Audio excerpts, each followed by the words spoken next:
ইশকে আতিশ পর্ব ৯। আপনাদের সাথে রয়েছি আপনাদেরই ভালোবাসার তরু। টিআইজি অফিস থেকে তাকে মিটিংয়ের জন্য ডাকা হয়েছিল। ১.৫ ঘন্টার দীর্ঘ মিটিং শেষে সে যখন নিজের অফিসে ফিরল তখন ক্লান্ত হয়ে চেয়ারে গা এলিয়ে দিল। মোবাইল অন করতেই দেখল ফাইজা তাকে ১৪টি মিসড কল দিয়েছে। চমকে উঠে সে সোজা হয়ে বসল। ২ কনুই টেবিলে রেখে ভাবতে লাগলো, ফাইজা এতবার কল কেন করলো? কিছু বুঝতে না পেরে সে দ্রুত ফাইজার নাম্বার ডায়াল করলো। আর প্রথম বেল বাজতেই ওপাশ থেকে কল রিসিভ করা হলো। সায়ান কিছু বলার আগে ফাইজার রুদ্ধশ্বাস কিন্তু উদ্বিগ্ন কণ্ঠ শোনা গেল। সায়ান, তুমি তাড়াতাড়ি করাচি চলে আসো। কি হয়েছে? সে আতঙ্কিত কণ্ঠে জিজ্ঞেস করলো। শুধু বলছি তুমি চলে আসো যত দ্রুত সম্ভব। ফাইজার কাপা কণ্ঠ শুনে সায়ানের মনে আচমকা ওয়াস্তানের কথা ভেসে উঠল। ভয়ে সে দ্রুত প্রশ্ন করলো, ফাইজা, আব্বু ঠিক আছেন তো? হ্যাঁ, তিনি ভালো আছেন, কিন্তু তানিয়া। এইটুকু বলে ফাইজা কান্নায় ভেঙে পড়ল। তানিয়ার কি হয়েছে? সায়ানের বুক কেঁপে উঠল। সায়ান, তানিয়া আত্মহত্যা করার চেষ্টা করেছে। কি বলছো এসব? তার অবস্থা খুব খারাপ সায়ান, দুটো হাতের কবজি কেটে ফেলেছে। ডাক্তার বলেছে তানিয়ার অবস্থা সংকটাপন্ন, সে মারা যাবে সায়ান। তানিয়া বাঁচবে না, প্লিজ তুমি তাড়াতাড়ি চলে আসো। ফাইজা এটুকু বলেই ফোন কেটে দিল। সায়ানের মাথার ভেতর বাজতে লাগলো ও নিজের কবজি কেটে ফেলেছে। তার মনে হলো কেউ যেন ধারালো ছুরি দিয়ে তার শিরা কেটে দিয়েছে। ওর অবস্থা খুব খারাপ। সায়ানের শরীর থেকে সমস্ত শক্তি যেন নিঃশেষ হয়ে গেল। ও মারা যাবে সায়ান, তানিয়া বাঁচবে না। না। কিছু যেন ভিতরে বিস্ফোরিত হলো। সে চেয়ার ধাক্কা দিয়ে উঠে দাঁড়ালো। ঝড়ের গতিতে দরজা খুলে বেরিয়ে গেল। পুলিশ স্টেশনের লোকজন বিস্ময়ে তাকিয়ে দেখল। এএসপি সায়ান মুস্তাফা যেন পাগলের মতো ছুটে যাচ্ছে। কিছু অফিসার তাকে থামানোর চেষ্টা করলো, কিন্তু সে শুনল না। জিপে উঠে এক মুহূর্ত দেরি না করে ইঞ্জিন স্টার্ট করলো এবং এক্সিলেটরে পা চেপে দিল। স্যার, স্যার, পেছন থেকে চিৎকার ভেসে এলো, কিন্তু সে শুনতেই পেল না। একজন কনস্টেবল সামনে এসে পড়ায় সে মুহূর্তে লাফ দিয়ে সাইডে চলে গেল, না হলে সায়ানের জিপ তাকে পিষে চলে যেত। ফাইজা ফোন কাটার পর দ্রুত হিসাব করতে লাগলো। সাক্কার থেকে করাচি যেতে ২.৫-৩ ঘন্টা লাগবে, কিন্তু সায়ান দ্রুত চালালে ২ ঘন্টার মধ্যে পৌঁছে যাবে। আর আধা ঘন্টা বাড়তি সময় ধরে নিলে সে ঘরে আসতে আসতে মোটামুটি ২.৫ ঘন্টা লাগবে। তাহলে তার হাতে এখনও ২ ঘন্টা সময় আছে। সে নিশ্চিন্তে বিছানায় শুয়ে পড়ল এবং ম্যাগাজিনের পৃষ্ঠা উল্টাতে লাগলো, যেটা সে সায়ানকে কল করার আগে পড়ছিল। ২ ঘন্টা পর ফাইজা উঠে নিচে রান্নাঘরে গেল, যেখানে সুমেরা রাতের খাবারের জন্য কাজের লোককে নির্দেশ দিচ্ছেন। মা, কি হলো? মা, ওয়াস্তান আঙ্কেলের কল এসেছিল। ওনার নাকি শরীর খুব বেশি খারাপ। বলছিলেন বুকে প্রচণ্ড ব্যথা হচ্ছে। প্লিজ আপনি দ্রুত ওনার কাছে যান, দেখুন উনি কেমন আছেন। হঠাৎ আবার কি হলো? মাত্র গতকালই তো আফাক তাকে চেক আপ করাতে নিয়ে গিয়েছিল। ডাক্তার তো বললেন সব ঠিক আছে। হার্টের রোগীদের অবস্থা কখন যে খারাপ হয় বলা যায় না। মা প্লিজ আপনি ওনার কাছে যান, আমার খুব চিন্তা হচ্ছে। ঠিক আছে, যাচ্ছি। জাওয়ারকে বলো গাড়ি বের করতে। সুমেরা দ্রুত রান্নাঘর থেকে বের হয়ে গেলেন। ফাইজা এবার জাওয়াদের রুমে গেল। ভাইয়া উঠো, মা বলেছেন গাড়ি বের করতে। মাকে ওয়াস্তান আঙ্কেলের বাসায় নিয়ে যেতে হবে। ওয়াস্তান আঙ্কেলের শরীর খারাপ লাগছে তাই। যাওয়ার সঙ্গে সঙ্গে উঠে বসলো। তোমাকে কে বলল? আঙ্কেল নিজেই ফোন দিয়েছিলেন। কিন্তু তুমি দেরি করো না, তাড়াতাড়ি গাড়ি বের করো। যাওয়ার মাথা নাড়িয়ে দ্রুত জুতা পরে গাড়ির চাবি হাতে নিয়ে বাইরে বেরিয়ে গেল। ফাইজা এবার সুমেরার রুমে গেল। সুমেরা ইতোমধ্যে ওড়না জড়িয়ে তৈরি হয়ে দাঁড়িয়েছিলেন। যাওয়ার উঠেছে? যাওয়ার ইতোমধ্যে গাড়িতে বসে অপেক্ষা করছে। সুমেরা তাড়াতাড়ি বাইরে বেরিয়ে গেলেন, আর পেছনে ফাইজা তার চিরচেনা সরল ভঙ্গিতে বলল, মা, আমি কি আপনাদের সঙ্গে যেতে পারি? না। প্রত্যাশিতভাবেই সুমেরা অনুমতি দিলেন না। আম্মা একা হয়ে যাবেন, আর তোমার চাচিও তো বাবার বাড়ি গিয়েছেন। না হলে তিনি দেখাশোনা করতেন, তাই এখন তুমি বাসায় থাকো। আম্মার খেয়াল রাখো, ঠিক সময় খেতে দিও, আর ওষুধ দিতেও ভুলবে না। আর তোমার বাবাকে কল করেছিলে? হঠাৎ থেমে গিয়ে তিনি জিজ্ঞেস করলেন। ফাইজা এক মুহূর্তে দোটানায় পড়ে গেল। বাবাকে কল করার কি দরকার? কি দরকার? এটা কেমন কথা? সুমেরা বিরক্ত হয়ে ফোন তুলে সরাসরি আফাকের নাম্বার ডায়াল করলেন। আফাক, তুমি তাড়াতাড়ি ওয়াজদানের বাসায় চলে আসো, ওর শরীর ভালো নেই। না, সে নিজেই ফোন করেছিল, ফাইজা কথা বলেছে। হ্যাঁ, আমি যাচ্ছি। ঠিক আছে। ফাইজা মাথা চেপে ধরে দাঁড়িয়েছিল। সুমেরা কল রেখে যেন অন্য কাউকে কল না করতে পারে, তাই ফাইজা দ্রুত তাকে দরজার দিকে ঠেলে দিল। সুমেরা বেরিয়ে যাওয়ার পর ফাইজা সঙ্গে সঙ্গে তানিয়ার নম্বর ডায়াল করলো এবং রিসিভ হওয়ার অপেক্ষা করতে থাকলো। ফাইজা, কেমন আছো? ফাইজা সরাসরি বলল, আমি ভালো আছি। শোনো, তুমি এক্ষুনি আমাদের বাসায় চলে এসো। কেন? সবকিছু ঠিক আছে তো? একটা সারপ্রাইজ আছে। আমি তো বারান্দায় দাঁড়িয়ে আছি, একটু ফ্রেশ হয়ে চলে আসছি। না, এখানে এসেই ফ্রেশ হয়ে নিও, দেরি করো না, তাড়াতাড়ি এসো। ঠিক আছে, আসছি। তানিয়া ফোন রেখে গাড়িতে উঠল এবং দ্রুত রিভার্স করে বেরিয়ে গেল। মরিয়ম বাগানে ছিলেন। দূর থেকে দেখলেন তানিয়া ফোনে কথা বলছে, কিন্তু কিছু জিজ্ঞেস করার আগে সে গাড়ি নিয়ে বেরিয়ে গেল। তানিয়া যখন ফাইজার বাসায় পৌঁছালো তখন রাত 9টা বাজে। ফাইজা গাড়ির শব্দ শুনে বেরিয়ে এলো, তারপর তাকে নিয়ে বসার রুমে গিয়ে বসলো। হ্যাঁ বলো, কি সারপ্রাইজ? তানিয়া সোফায় বসে বলল। ফাইজা ঠান্ডা গলায় বলল, সায়ান আমাকে প্রপোজ করেছে। অভিনন্দন। Shut up! ফাইজা হঠাৎ চিৎকার করে উঠল, তোমরা দুজন কি নাটক করছো আমার সাথে? সায়ান তোমাকে ভালোবাসে, তুমি তাকে ভালোবাসো, অথচ বিয়ে করবে নাকি অন্য কাউকে। তানিয়া দুঃখী কণ্ঠে বলল, সায়ান কখনোই আমাকে বলেনি যে সে আমাকে ভালোবাসে। ও রিয়েলি? ফাইজা ঠাট্টার স্বরে বলল। তানিয়ার খারাপ লাগলো ফাইজার এই স্বর। হ্যাঁ, সে কখনো বলেনি। তোমাকে না বললেও আমার সামনে শত হাজারবার বলেছে সেই কথা। তানিয়া বিস্ময়ে তাকিয়ে রইল। ফাইজার রাগ নিয়ন্ত্রণ করতে পায়চারি করতে লাগলো, তারপর জোরে জোরে বলল, একটা দারুণ লাভ স্টোরি ছিল, কিন্তু না, ট্র্যাজেডি না থাকলে কি চলে? সমাজের বাধা না থাকলেও নিজেরাই কষ্ট বের করে নেয়। কোথা থেকে যেন অদ্ভুত সব সমস্যার সৃষ্টি করে, তারপর কেঁদে কেঁদে জীবন পার করা হচ্ছে। তুমি এতটা জটিল করে তুলছো কেন? যদি সন্দেহ থাকে তাহলে বিয়ে করতে অস্বীকার করো। আমি তো করবই, তোমার পরামর্শের দরকার নেই, কিন্তু তুমি কেন স্বীকার করছো না? সায়ান যখন কিছু বলেনি তখন আমি কেন বলবো? ফাইজা বিস্ফোরিত হয়ে বলল, ফ্যান্টাস্টিক! প্রেম করার আগে কি ওর অনুমতি নিয়েছিলি যে এখন গ্যারান্টি চাইছিস? অদ্ভুত ব্যাপার। একবিংশ শতাব্দীর সাহসী নারী, কিন্তু প্রেমের ব্যাপারে যেন অষ্টাদশ শতাব্দীর এক লজ্জাশীল কুমারী। ততক্ষণে বাইরে জিভ থামার শব্দ পেল তারা। ফাইজা হাসল। এই তো, তোমার মজনু চলে এসেছে। লাইলি লাইলি বলে চিৎকার করতে করতে ফাইজা বলে বাহিরে গেল, আজ মুখোমুখি হতেই হবে তোমাদের। এবার ইচ্ছামতো আই লাভ ইউ বলো। সায়ান এসেছে? তানিয়া ভয়ে যেন জমে গেল। ফাইজার উত্তর আসার আগে পুলিশ ইউনিফর্ম পরা আতঙ্ক ভরা চেহারায় সায়ান দরজার ঠেলে ভেতরে ঢুকলো। ফাইজা ড্রয়িং রুমের ঠিক মাঝখানে দাঁড়ানো, আর তানিয়া একপাশে সোফায় বসেছিল। তাই সায়ানের চোখে সে পড়েনি। সে সোজা ফাইজার সামনে এসে দাঁড়ালো। তানিয়া কেমন আছে? কোন হাসপাতালে নিয়ে গেছে তাকে? ফাইজা আগেই রেগেছিল, এবার একেবারে ফেটে পড়ল। তানিয়া মারা গেছে। সায়ানের চেহারা হঠাৎ ফ্যাকাশে হয়ে গেল। ফাইজার বুঝতে দেরি হলো না সে একটু বেশি বলে ফেলেছে। সঙ্গে সঙ্গে সামলে নিয়ে বলল, আরে না, তানিয়ার কিছু হয়নি, দেখো সে একদম ঠিকঠাক আছে। সায়ান দ্রুত ঘুরে তাকালো যেদিকে ফাইজা ইঙ্গিত করেছিল। এরপর পাগলের মতো তানিয়ার কাছে এগিয়ে কার্পেটে হাঁটু গেড়ে বসলো এবং তানিয়ার হাত দুটো নিজের হাতে নিয়ে বলছিল, তুমি ঠিক আছো? তারপর হাত ছেড়ে তানিয়ার চেহারা নিজের হাতে ধরে বলল, এটা কি করেছো তুমি? কেউ এমন করে? তানিয়া কখনো সায়ানের এরূপ দেখেনি। এতটা ব্যাকুল, এতটা উদ্বিগ্ন। সে এতটাই হতভম্ব হয়ে গেল যে কিছুই বলতে পারল না। পুরো ঘটনাটা সে জানতও না, শুধু নির্বাক দৃষ্টিতে সায়ানের দিকে তাকিয়ে রইল। ফাইজা হাসল, তারপর বলল, তানিয়া আত্মহত্যা করেনি, আমি তোমাকে মিথ্যে বলেছিলাম। সায়ান ফাইজার দিকে তাকালো। মিথ্যে বলেছিলি? কিন্তু কেন? সে এতটাই বিধ্বস্ত ছিল যে রাগ করার শক্তিও ছিল না। তোমাকে এখানে আনার জন্য। শুধু এই কারণেই? সায়ানের কণ্ঠস্বর একটু কেঁপে উঠল। তুমি কি জানো তোমার এই মিথ্যের জন্য আমার কী অবস্থা হয়েছে? আমি তো ভেবেছিলাম তানিয়ার যদি কিছু হয়ে... এক সেকেন্ডের জন্য মনে হচ্ছিল আমার ভেতর থেকে প্রাণ বেরিয়ে যাচ্ছে। আমি তো ভেবেছিলাম গাড়িটা নিয়ে সোজা একটা ট্রাকের সামনে গিয়ে ধাক্কা দেব। তানিয়া আত্মহত্যা করেছে, এত বড় কথা তুমি এমনিই বলে দিলে? ছেলে খেলা ছিল তোমার জন্য এটা? শেষ কথাগুলো যেন বজ্রপাতের মতো ঘর জুড়ে বাজল। তানিয়াও ভয় পেয়ে গেল, কিন্তু ফাইজার মুখে একটিও ভয় বা অনুশোচনার ছাপ ছিল না। সে হঠাৎ ঠান্ডা গলায় বলল, আচ্ছা, আমার জন্য যদি এটা একটা ছেলে খেলাও হয়ে থাকে তাতে তোমার কি? তানিয়া আমার বান্ধবী, তোমার কি সম্পর্ক ওর সঙ্গে? তুমি কেন এত ব্যাকুল হয়ে পড়েছিলে? কেন উন্মাদের মতো ছুটে এলে? ও বাঁচুক বা মরুক, তাতে তোমার কি যায় আসে? যায় আসে, অনেক কিছু যায় আসে। সায়ান গর্জে উঠল, ও তাই নাকি?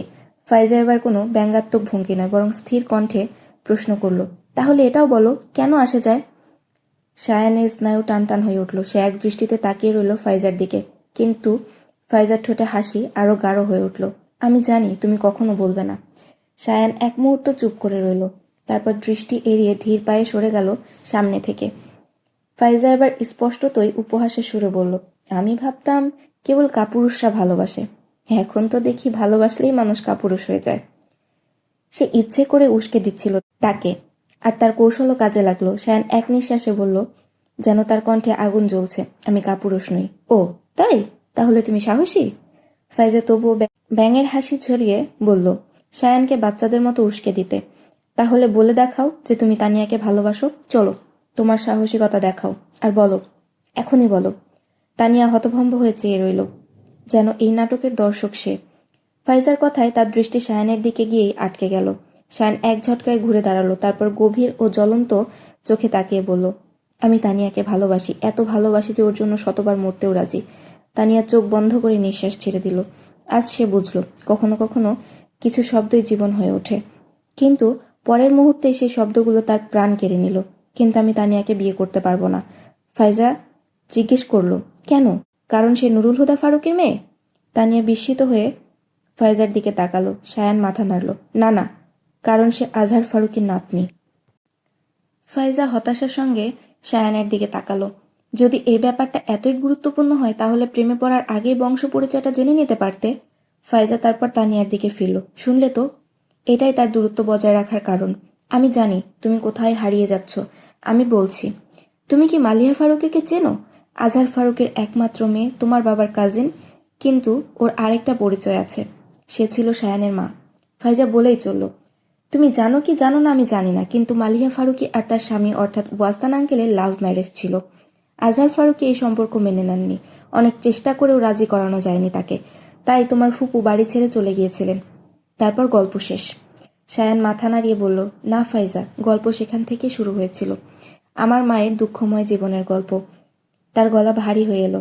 আমার মা তার বাবাকে খুব ভালোবাসতেন। তিনি বিশ্বাস করতেন তার বাবা একদিন তার সুখের জন্য এই সম্পর্ক মেনে নেবেন, কিন্তু তা হয়নি।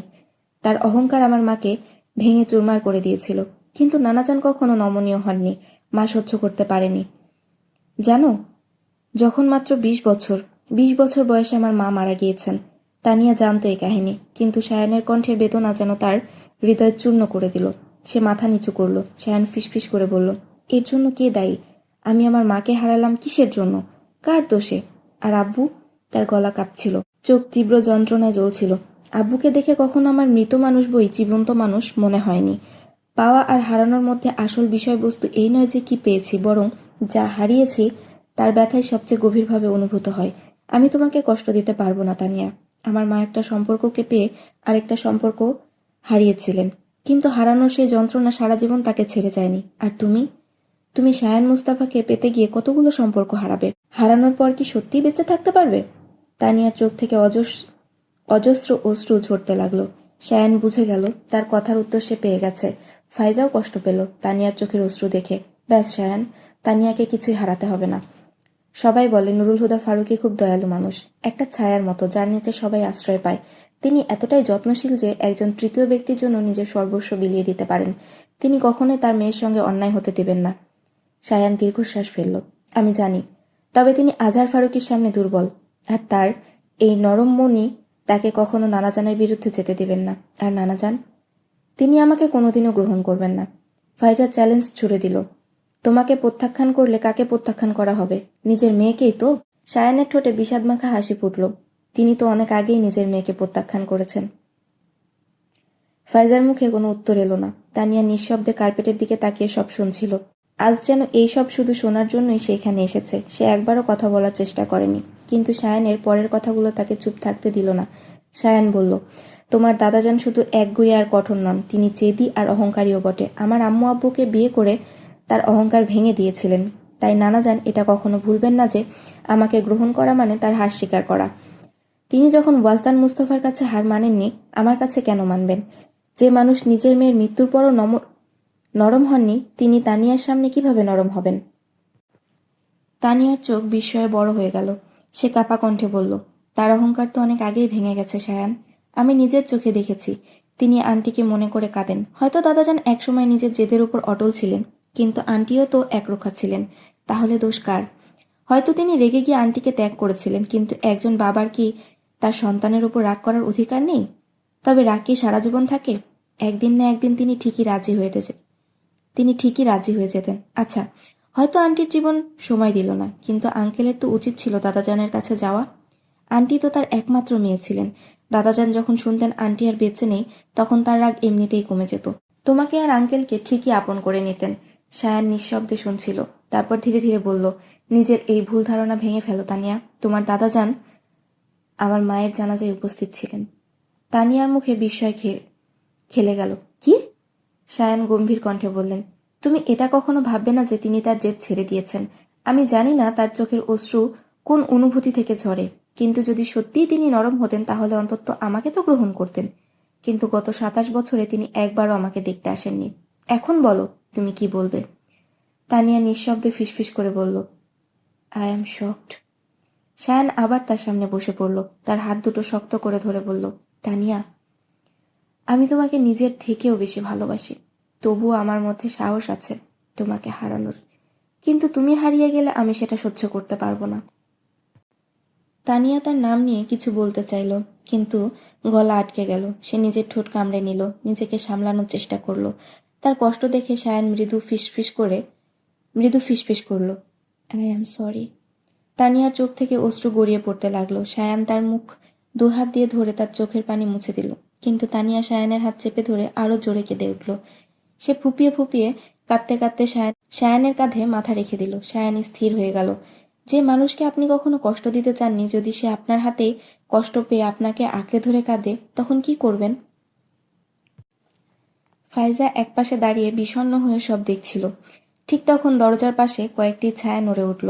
সে দরজার দিকে দেখে চমকে গেল। সেখানে দাঁড়িয়ে ছিল ওয়াজদান, আফাক, সুমেরা আর সামাদ।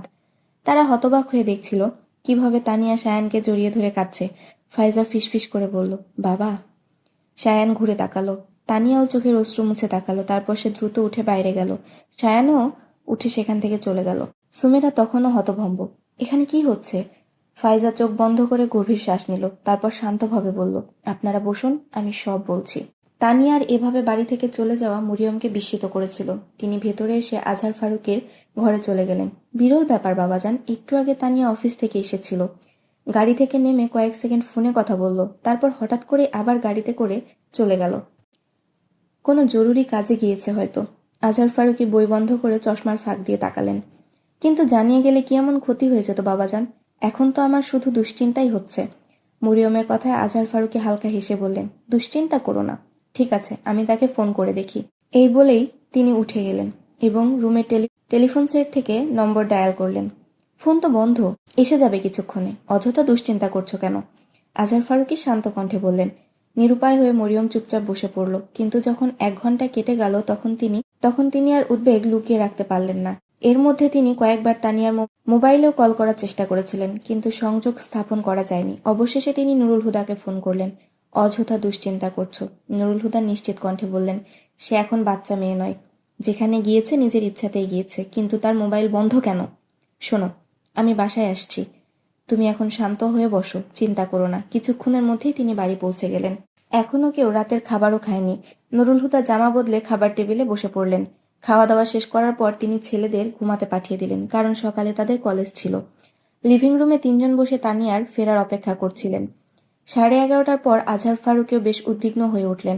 নুরুল হুদা বাইরে থেকে স্বাভাবিক থাকার ভান করলেও তার অস্থিরতা স্পষ্ট বোঝা যাচ্ছিল। তিনি বারবার তানিয়ার নম্বর ডায়াল করছিলেন। রাত 12টার দিকে পড়ছে গাড়ির শব্দ শোনা মাত্রই মরিয়ম দ্রুত উঠে বাইরে যাওয়ার প্রস্তুতি নিলেন। নুরুল হুদার চেহারায় স্বস্তির ছাপ ফুটলেও তিনি শান্ত কণ্ঠে বললেন, স্বাভাবিক আচরণ করো, সামান্য দেরি হওয়াটা কোনো বড় বিষয় নয়। মরিয়ম মাথা নেড়ে সম্মতির ইঙ্গিত দিলেন। কিছুক্ষণ পর তানিয়া লিভিং রুমে প্রবেশ করল।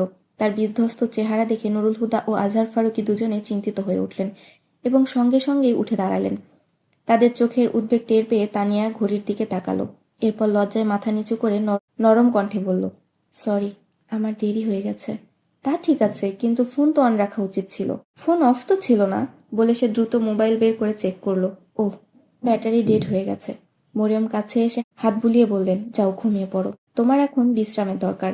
তানিয়ার কান্না পেলেও কাঁদল না, তবে মায়ের স্নেহ অনুভব করতেই তার চোখ ভিজে এলো। ধীরে ধীরে মায়ের বুকে মুখ গুজে দিল সে। মরিয়ম চিন্তিত হয়ে নুরুল হুদার দিকে দেখলেন। তিনিও যেন দ্বিধাগ্রস্ত দেখাচ্ছিলেন। তানিয়া, কি হয়েছে মা, আমাকে বলো। তানিয়া আমার জান, কিছু তো বলো। দেখো, বাবা দাদাও চিন্তিত হয়ে পড়েছেন, তাদের শরীর খারাপ হয়ে যাবে। তানিয়া প্রথমে বাবার দিকে, তারপর দাদার দিকে তাকালো। সবাই সত্যি দুশ্চিন্তা পড়েছে। সে মায়ের বাহুডোর ছেড়ে বলল, আমি ঠিক আছি মা, তোমরা চিন্তা করো না। কিন্তু কিভাবে, যখন তুমি নিজেই দুশ্চিন্তায় আছো? মা, আনসার একজন ভালো ছেলে, আপনি তাকে হ্যাঁ বলে দিন। তুমি খুশি তো? মরিয়ম তার থুতনি ছুঁয়ে জিজ্ঞেস করলেন। তানিয়া একটু হেসে বলল, অবশ্যই মা, নিজের ইচ্ছায় রাজি হচ্ছি। কেউ আমাকে তো বাধ্য করেনি, তাহলে খুশি হব না কেন? আচ্ছা, আমি ঘুমোতে যাচ্ছি, সকালে কথা হবে। একথা বলে তানিয়া সিঁড়ি বেয়ে উপরে চলে গেল। লিভিং রুমে দাঁড়িয়ে থাকা তিনজনের চোখে চিন্তার ছায়া নেমে এলো। নুরুল হুদা এগিয়ে যেতে চাইলে আজহার ফারুকী তার অভিপ্রায় বুঝে বললেন, এখন তানিয়াকে একা থাকতে দাও নুরুল হুদা। এই মুহূর্তে সে কিছু বলবে না। নুরুল হুদা তীক্ষ্ণ দৃষ্টিতে দেখে বললেন, আমি আমার মেয়েকে তার কষ্টের সঙ্গে একা ছেড়ে দিতে পারি না, যেভাবে আপনি নিজের মেয়ে মালিহাকে একা ফেলে দিয়েছিলেন। মালিহার নাম শুনে মরিয়মের ভেতরে যেন আগুন জ্বলে উঠল, কিন্তু পরিস্থিতির কারণে কিছু না বলে সে নিজের রুমে চলে গেলেন। নুরুল হুদা এক মুহূর্ত তাকিয়ে রইলেন মরিয়মের চলে যাওয়ার দিকে। তারপর তিনি সিঁড়ি বেয়ে উপরে উঠে গেলেন। লিভিং রুমে একা দাঁড়িয়ে রইলেন আজহার ফারুকী। নুরুল হুদা মালিহার জন্য আমাকে কখনো ক্ষমা করবে না। আজহার ফারুকীর গাল ভিজতে লাগলো অশ্রুতে। নুরুল হুদা তানিয়ার রুমে দরজা খুলে ভেতরে দেখলেন। নাইট ল্যাম্পের ম্লান আলোয় সে অন্যদিকে মুখ করে শুয়েছিল। ধীরে ধীরে দরজা বন্ধ করে তিনি বিছানার পাশে বসলেন। তারপর চুপচাপ তানিয়ার মাথায় হাত বুলিয়ে দিতে লাগলেন। তানিয়া নিচের ঠোঁট কামড়ে ধরে রইল। তারপর হঠাৎ করেই ফিসফিস করল, বাবা, আর উল্টে গিয়ে বাবার বুকে মুখ গুজে দিল। বাবা! নুরুল হুদা তাকে বুকে টেনে নিলেন। তার নাম সায়ান। প্রথমবার ফাইজার বাসায় দেখা হয়েছিল। তারপর সে কদিন পর ইউনিভার্সিটি এলো। বাবার কাঁধে মাথা রেখে কাঁদতে কাঁদতে বলতে লাগলো মেয়ে। নুরুল হুদা স্তব্ধ হয়ে শুনতে লাগলেন। মনে হলো তিনি প্রতি মুহূর্তে আরও এক গভীর অন্ধকারে তলিয়ে যাচ্ছেন। কোনো কথা না বলে তিনি 3 বছরের দীর্ঘ কাহিনী শুনলেন। প্রতি মুহূর্তে যেন আরও গভীর অন্ধকারে তলিয়ে যাচ্ছিলেন। সেই কাহিনীতে মালিহা আর ওয়াজদানের গল্প না থাকলেও ব্যথা ছিল ঠিক তাদেরই গল্পের মতোই গভীর। তারপর একসময় দেখলেন তানিয়া ঘুমিয়ে পড়েছে। তিনি জানেন না ঠিক কখন সে ঘুমিয়ে গেল, কিন্তু মনে পড়ল ছোটবেলায় সে প্রায়ই বাবার বুকে মাথা রেখে গল্প শুনতে শুনতে ঘুমিয়ে যেত। কিন্তু আজ সে নিজেই এক দীর্ঘ গল্প শুনিয়ে ঘুমিয়েছে। তার চোখে শুকিয়ে আসা অশ্রুর রেখা দেখে নুরুল হুদা মনে মনে শেষ কথাগুলো আওড়ালেন। সে বলেছিল, বাবা, সে বলে সে আমাকে বিয়ে করতে পারবে না। তার বাবা মায়ের কিছু সমস্যা আছে, কিন্তু আপনি চিন্তা করবেন না বাবা, আমি তাকে ভুলে যাব। ভুলে যাওয়া কি এতই সহজ? মেয়ের কপালে আলতো করে চুমু দিয়ে নুরুল হুদা মনে মনে ভাবলেন। ফাইজা আর কিছু বলার মতো ভাষা খুঁজে পাচ্ছিল না। সবকিছু তো বলেই ফেলেছে সে। একবার চারপাশে সবার চেহারার দিকে তাকিয়ে কাউকে কিছু বলার সুযোগ না দিয়েই চলে গেল। কে ভেবেছিল ছায়ের নিচে লুকিয়ে থাকা আগুন আবার জ্বলে উঠবে? নীরবতা ভেঙে সামাদ ওয়াজদানের দিকে তাকিয়ে বললেন, এখন তুমি কি করবে? ওয়াজদান দুহাতের আঙুল জড়িয়ে বসেছিল, কিন্তু মনে মনে সে সিদ্ধান্ত নিয়ে ফেলেছিল, আমি হাদি ভাইয়ের সঙ্গে দেখা করতে চাই। তুমি কি পাগল হয়ে গেছো? আফাক রেগে উঠে বলল। তুমি কি আন্দাজ করতে পারছো এই সাক্ষাতের পরিণতি কতটা ভয়াবহ হতে পারে? সায়ান ভুল কিছু বলেনি। পুরনো কবর না খোঁড়াই ভালো। অতীতকে ঘাঁটতে গেলে কেবলই নতুন ক্ষত জেগে ওঠে। এখানেই থামাও সবকিছু। মনে রেখো, এই আগুনের সামান্য হাওয়াই যথেষ্ট, মুহূর্তে তা দাউ দাউ করে জ্বলে উঠবে। আর সেই আগুনের ঝড় শুধু ধ্বংসই বয়ে আনবে। যদি ঝড় আমার জীবনকে ছেড়ে না যায়, তাহলে আমি আর কি করতে পারি? তবে অন্তত নিজের হাতে ঝড় ডেকে এনো না। তানিয়া আর সায়ান যখন নিজেরাই নিজেদের ভালোবাসা বিসর্জন দেওয়ার সিদ্ধান্ত নিয়েছে, তাহলে তোমার নুরুল হুদার কাছে যাওয়ার দরকারটাই বাকি। সুমেরা দুশ্চিন্তায় বলল, এরকম সিদ্ধান্ত কেবল যন্ত্রণা দেয়। আমি সায়ানকে এই কষ্টে ডুবে যেতে দিতে পারি না। যেন ভাগ্য তাকে শ্বাস নেওয়ার প্রতিটা মুহূর্তেই গ্যারান্টি দিয়ে আমার হাতে তুলে দিয়েছে। সেই আমার বেঁচে থাকার শেষ কারণ। আফাক সহানুভূতির দৃষ্টিতে দেখে বলল, আর যেদিন তুমি কাসরে ফারুকিতে পা রাখবে, সেদিন ফুফাজান তোমার বেঁচে থাকার শেষ কারণটুকুও ছিনিয়ে নেবেন। তাহলে কি করবে? নিজের ছেলের জীবনকে বন্ধক রেখে নিজের শ্বাস ধরে রাখবে? না, আমি এই চুক্তি মেনে নিতে পারি না। ওয়াজদান দৃঢ় কণ্ঠে বলল। তারপর ফিসফিস করে বলল, মালিহা বলতো, ভালোবাসা কোনো বোঝা নয়। তবু অদ্ভুতভাবে মানুষ তাকে মাথা নত করতে বাধ্য করে। আমি জানতে চাই তার কথাগুলো কতটুকুন সত্য। সায়ান বাড়ির কম্পাউন্ডে জিপ থামিয়ে নামল এবং লম্বা লম্বা পা ফেলে নিজের রুমের দিকে এগিয়ে গেল। শার্টের নিচে সেই অংশ যেখানে সে তানিয়ার চোখের অশ্রু অনুভব করেছিল, এখন যেন আগুনে জ্বলে উঠেছে। সে প্যান্টের ভেতর থেকে শার্টটা টেনে বের করল, গলার বোতাম খুলল এবং এক হাতে নিজের কাঁধ মালিশ করতে লাগল। নিঃশ্বাস এখনও স্বাভাবিক হচ্ছিল না। ভিতরের দ্বন্দ্ব ক্রমে উন্মাদনায় রূপ নিতে শুরু করল। মুষ্টিবদ্ধ হাত দিয়ে দেয়ালে আঘাত করল। পাগলের মতো চিৎকার করতে করতে দেওয়ালে একের পর এক ঘুষি মারতে লাগলো। তার হাত ক্ষত বিক্ষত হয়ে রক্ত ঝরছিল। তবু সে থামল না। আঘাতের সাথে দেওয়ালের রঙও উঠে আসছিল, কিন্তু উন্মাদনা থামার বদলে আরও প্রবল হচ্ছিল। সে রুমের জিনিসপত্র একের পর এক তুলে ছুঁড়ে ফেলল। মনে হচ্ছিল যেন পুরো পৃথিবীকে ধ্বংস করতে চায়। চেয়ার উল্টে দিল, বিছানার চাদর ও বালিশ আকাশে ছুঁড়ে দিল। টেবিল ল্যাম্প তুলে দেওয়ালে মারার জন্য এগোতে গিয়ে তার দৃষ্টি পড়ল টেবিলের উপরে রাখা একটি ছবির ফ্রেমের দিকে, যা ইতোমধ্যে উল্টে পড়ে গিয়েছিল। সে ল্যাম্প ফেলে ফ্রেমটি দুহাতে তুলে নিল, যেন কোনো অমূল্য ও ভঙ্গুর বস্তু ধরেছে। ছবির কাজ মুছে চুমু দিল, তারপর গভীর আবেগে বুকে চেপে ধরে মেঝেতে বসে পড়ল। তার উন্মত্ততা এবার অশ্রুধারায় রূপ নিল। ছবির উপর হাত বুলিয়ে সায়ান ফিসফিস করে বলল, আম্মু, কত সহজে আপনি আমাকে ছেড়ে চলে গেলেন। কিভাবে পারে একজন মা নিজের অস্তিত্বের অংশকে এভাবে উপেক্ষা করতে? জীবনের প্রতিটি মুহূর্তে আমি আপনার অভাব অনুভব করেছি। শুনেছি যদি সন্তান কষ্টে থাকে তবে মায়েরা কবরে শুয়েও অশান্তিতে থাকে। আজ আমি আমার জীবনের সবচেয়ে বড় যন্ত্রণার মধ্যে দিয়ে যাচ্ছি। আপনি কি এখন শান্তিতে আছেন আম্মু? কেমন মা আপনি? কখনো কোলে নেননি, ঘুমানোর সময় গল্প শোনাননি। আমি পড়ে গিয়ে কেঁদেছি, কিন্তু কখনোই আপনি এসে আমাকে বুকে জড়িয়ে ধরেননি। আপনার স্পর্শের জন্য কত আকুল হয়েছে আমি, কিন্তু আজও কি এভাবে আমাকে বঞ্চিত করবেন আম্মু? আমি আপনার সন্তান। আপনি কিভাবে আমার এই কষ্ট দেখে নীরব থাকেন? আজ অন্তত একবার ফিরে আসুন আম্মু। একবার আমাকে বুকে জড়িয়ে নিন। আমি আর পারছি না আপনাকে ছাড়া। সায়ান ফ্রেমবন্দি ছবিকে বুকে চেপে আকুল হয়ে কান্নায় ভেঙে পড়ল। I am missing you. আমি সারা জীবন আপনাকে ছাড়া কাটিয়েছি, কিন্তু আজ সত্যিই পারছি না। একবার এসে আমাকে জড়িয়ে ধরুন প্লিজ আম্মু। কিয়ামতের দিন মায়েরা নাকি তাদের সন্তানদের দুগ্ধধারার মতো রহমত বর্ষণ করবেন। তবে আমি কি সেদিনও আপনার কাছে শূন্য হাতেই আসব? আমার জন্য কি কিছুই থাকবে না? প্লিজ আম্মু, আল্লাহর ওয়াস্তে একবার, শুধু একবার ফিরে আসুন। ২৭ বছরের পরিপূর্ণ এক তরুণ, অথচ এই মুহূর্তে যেন এক অসহায় শিশু, যে তার মায়ের জন্য আকুল হয়ে কাঁপছে, ক্রন্দনে দিশেহারা হয়ে পড়েছে। বুক চাপা কান্না আর শিশুর মতো মায়ের ডাক। তার কণ্ঠের প্রতিটি কম্পনে ব্যথার স্রোত বইছে, যেন গোটা আকাশও তার শূন্যতা অনুভব করছে। তার হৃদয়ের গহীনে লুকিয়ে থাকা আকাঙ্ক্ষা হঠাৎ যেন বাস্তবে রূপ নিল। খোলা জানালা দিয়ে আসা হাওয়া তার কপালে এলোমেলো হয়ে পড়া চুল সরিয়ে দিল। সায়ান সেই বাতাসে মায়ের হাতের কোমল স্পর্শ অনুভব করল। তার মনে হলো সেই কোমল আঙ্গুলগুলো তার অশ্রু মুছে দিচ্ছে। সে ধীরে ধীরে চোখ খুলল। চোখের অস্পষ্ট দৃষ্টিকমে একটি অবয়ব গড়ে তুলল। আম্মু! তার কণ্ঠে এমন প্রশান্তি ঝরে পড়ল, যেন হারিয়ে যাওয়া শিশু ভিড়ের মাঝে হঠাৎ মাকে খুঁজে পেয়েছে। মালিহা সায়ানের কপালে এক চুম্বন দিলেন। ২৭ বছর পর সায়ান প্রথমবার মায়ের ভালোবাসার স্পর্শ অনুভব করল। তার মনে হলো তার দগ্ধ জ্বালা অস্তিত্বের ওপর কেউ যেন শান্তির বৃষ্টি ছিটিয়ে দিল। সে বিভোর হয়ে মায়ের বুকে মাথা রেখে দিল। তার যন্ত্রণা ধীরে ধীরে প্রশমিত হতে লাগলো। শান্তির এক স্নিগ্ধ পরশ তার হৃদয়ে প্রবাহিত হলো। তারপর সে ধীরে ধীরে ঘুমিয়ে পড়ল। তার যন্ত্রণা ধীরে ধীরে প্রশমিত হতে লাগলো। শান্তির এক স্নিগ্ধ পরশ তার হৃদয়ে প্রবাহিত হলো। এরপর সে ধীরে ধীরে ঘুমিয়ে পড়ল।